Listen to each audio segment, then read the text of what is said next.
Hello, আসসালামু আলাইকুম। আমি রিঙ্কু। আমি চেষ্টা করছি যে একটু করে গান গাইতে, দেখি কতটুকু পারি। আপনার সঙ্গে দোয়া করবেন। ধন্যবাদ। সঙ্গীত শিল্পী মশিউর রহমান রিঙ্কুর কথা মনে আছে নিশ্চয়ই। 2005 সালের ক্লোজ আপ ওয়ান প্রতিযোগিতার মাধ্যমে শ্রোতাদের নজরে আসেন এই গায়ক। ফোক ঘরানার গান গেয়ে অল্প সময়েই তৈরি করেছিলেন নিজের ভক্তমহল। কিন্তু ক্যারিয়ার শুরু হতেই মারাত্মক অসুস্থতার মুখে পড়েন এই গায়ক। একরকম সরে আসেন গান থেকে।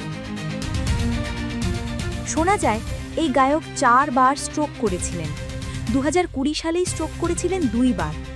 বলা বাহুল্য, গান দিয়ে শ্রোতাদের আনন্দ দেওয়া এই সঙ্গীত শিল্পী এখন ভালো নেই। এখন এক পা প্যারালাইজড, তার হাঁটেন খুঁড়িয়ে। বর্তমানে নিজ গ্রাম নওগাঁর আত্রাই উপজেলার বড় সাঁওতার বাড়িতেই রয়েছেন রিঙ্কু। গান থেকে সরে যাওয়ায় গত বছর গণমাধ্যমের মুখোমুখিও হয়েছিলেন এই গায়ক। সেসবই এখন চলে এলো ফের আলোচনায়।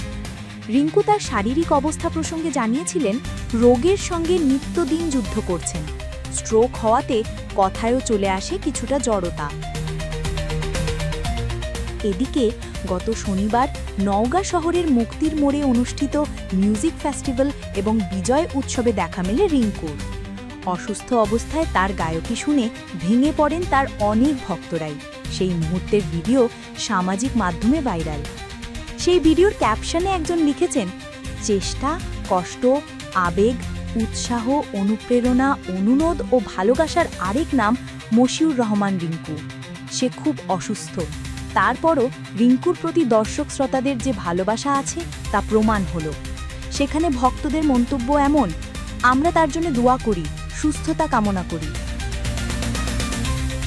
এদিকে রিঙ্কু আক্ষেপ করে একবার বলেছিলেন, এখন কেউ তার খবর নেয় না, তাকে নাকি কেউ কাজেও লাগায় না। বলেন, ইন্ডাস্ট্রির মানুষেরা স্বার্থপর। আমি অসুস্থ হওয়ার পর কারোর কাছ থেকে তেমন সহায়তা পাইনি। ক্লোজ আপ ওয়ানের বন্ধুরাও খবর নেয় না। রিঙ্কুর এই কথাগুলো ভক্তদের মনে মোচড়ও কাটে। এক ভক্ত সম্প্রতি তার ছবি প্রকাশ করে সামাজিক মাধ্যমে লিখেছেন, 4 বার স্ট্রোক, ভেঙে পড়া স্বপ্ন, গায়ক রিঙ্কুর জীবনের গল্প যেন হাহাকারে ভরা। চলো সবাই মিলে রিঙ্কুর জন্য দোয়া করি। তবে ভক্তদের আশার কথা শুনিয়ে রিঙ্কু এও বলেছিলেন, আমি আগের চেয়ে কিছুটা ভালো, হয়তো আরও ভালো চিকিৎসা পেলে সুস্থ হয়ে গানে ফিরতে পারবো।